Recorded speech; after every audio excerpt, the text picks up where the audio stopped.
Hello, everybody. Welcome to this Protection Insight podcast. Joining me today is Tony Ormond, who is the National Partnership Manager over at Royal London. So welcome to the podcast, Tony. How are you? Great, Vince. Thanks very much for inviting me to join you to highlight what we're doing here. Really appreciate it. Good. I think one of the reasons I got in touch with you, Tony, was because we published an email to all of the advisors within the Right Mortgage, and I just felt that we probably could do with bringing some of this stuff off the page, because when I look at the Royal London toolkit that's going to help advisors really work in one of the biggest protection opportunity markets, which is the rental market. It's been underserved for quite a long time, really.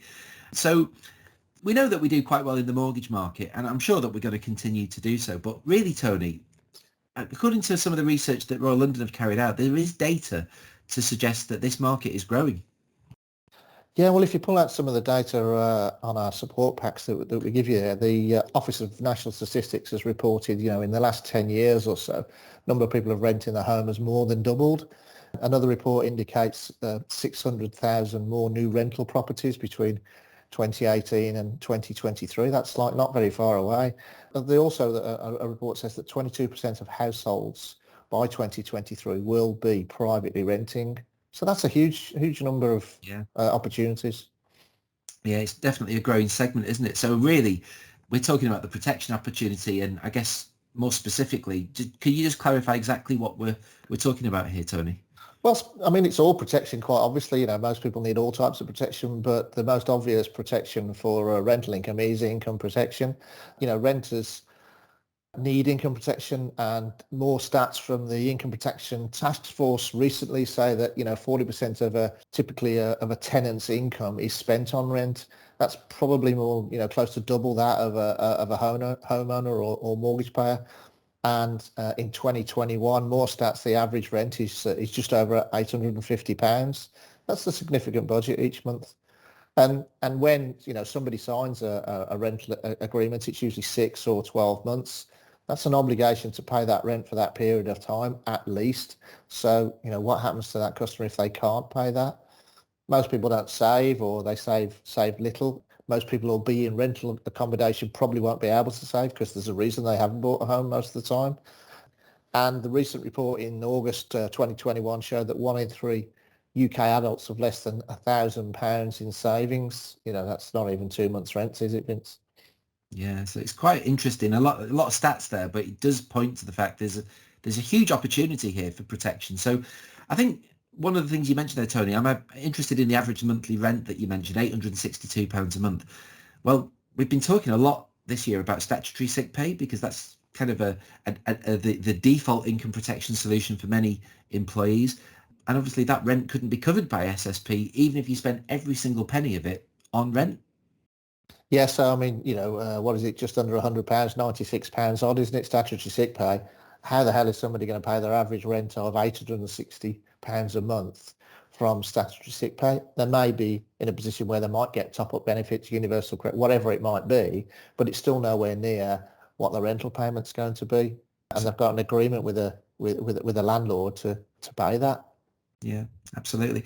Okay, well, I think let's talk about the toolkit that you've got at Royal London. So at the time of recording this podcast in November 2021, Royal London are doing a big campaign on the whole renters piece. So if we start by going to advisor.royallondon.com/protection, what you're going to see here is you'll get the landing page for all things protection. And scrolling down to the bottom, we'll see a picture of my old colleague, Shelley Reid. And there's a link there to the webinar that you've recently delivered on the same subject. Now, you can see a banner advert as well. Obviously, that's timely because it's happening right now. But if you're watching this podcast in the future, what you can also do to get to this toolkit, just go to the search bar, type the word rental, and then you're going to see this link here that says income protection for tenants and their families. And that's going to get us to where we need to be. So you can see here on this page the content that we've built to support this campaign. And it's not just about highlighting the need for it; it's how we can support you doing it as well. So you'll there's the headline stats that I've talked about just a minute ago, and if you scroll down a bit further, you can see the full guide that we've put together: income protection for tenants and their families. Yeah, and if we take a quick look at that again, obviously it outlines the opportunity. You can see here there's this interesting section that's called who's the average renter. I thought that was quite an interesting little piece.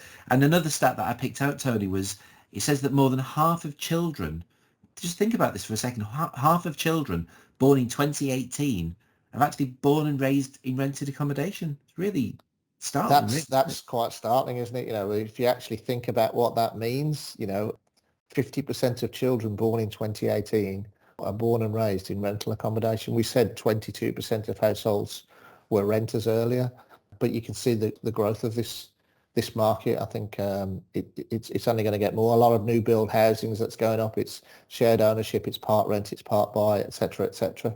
So the generations that are coming through are more comfortable with renting as well. Yeah. Okay. So good stuff there, Tony. So I think that does set the scene nicely for the opportunity. Obviously, I said before, we do really well with mortgages, but actually we need to tap into this market. It is a big one. We need to do something about it. And obviously we need to think really about how we can best engage with renters if we're not already doing so. So let's take a look now at some of the tools that you've developed, Tony. Which ones would you pick out?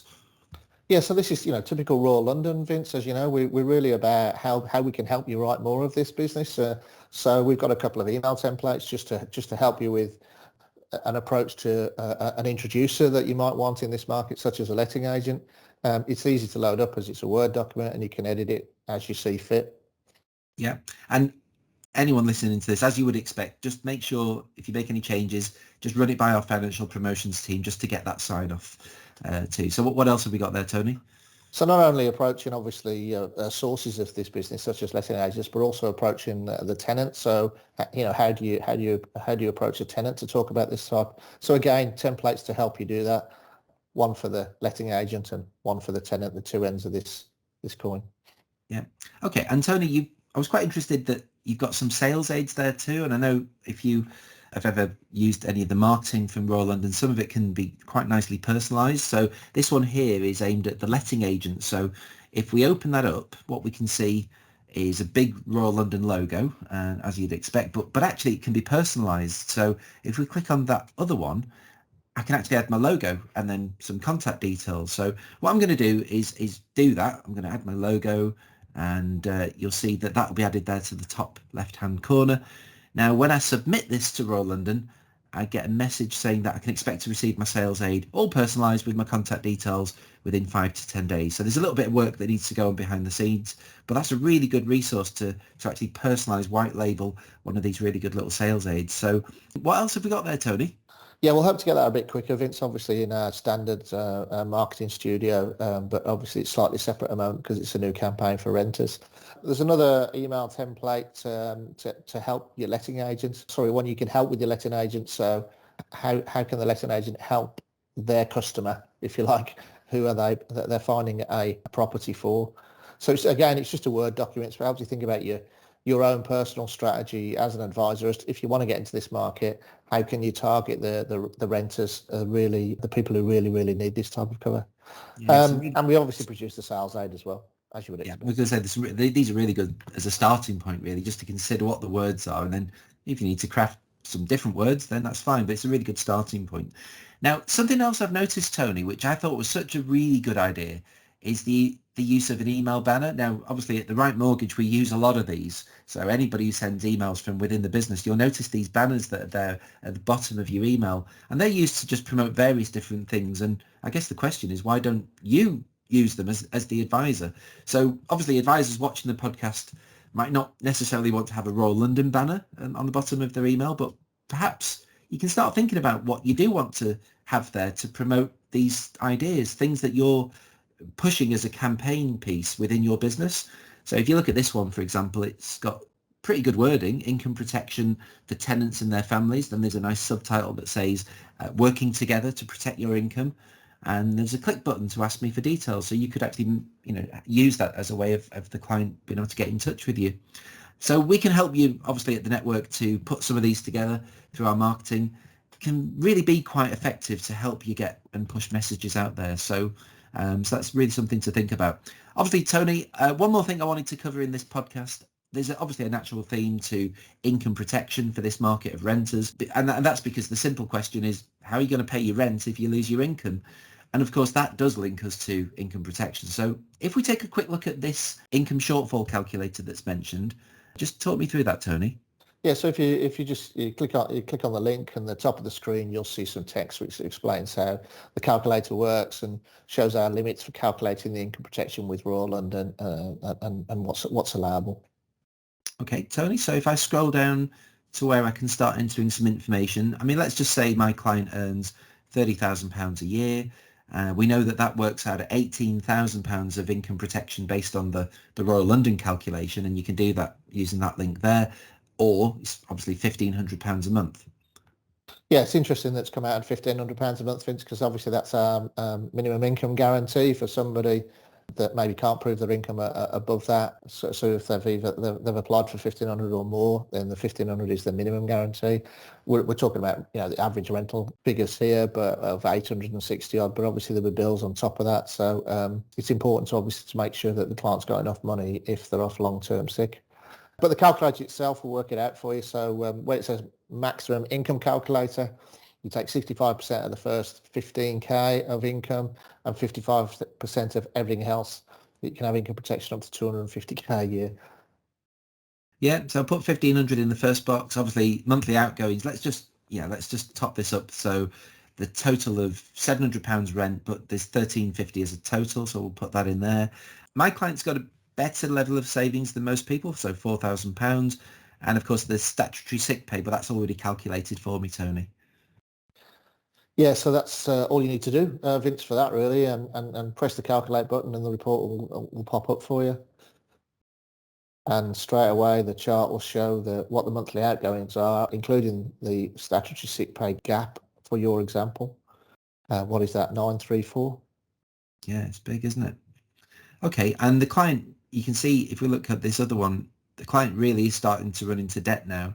If we look at those savings, so the £4,000 of savings did seem a bit more than normal, but yeah, they're starting to run out of money.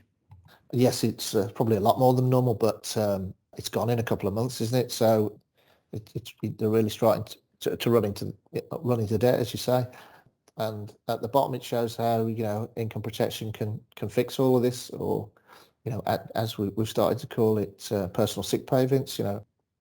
And you can save it all as a PDF, which you can take with you to a client's appointment or email to a customer if you're speaking to on a video call. Fantastic.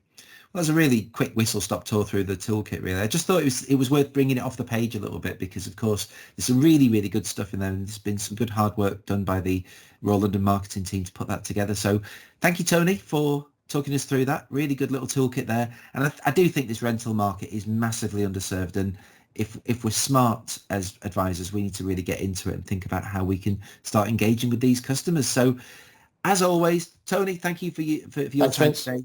And thanks for anyone who's happened to be watching the podcast today. Until next time, it's bye for now.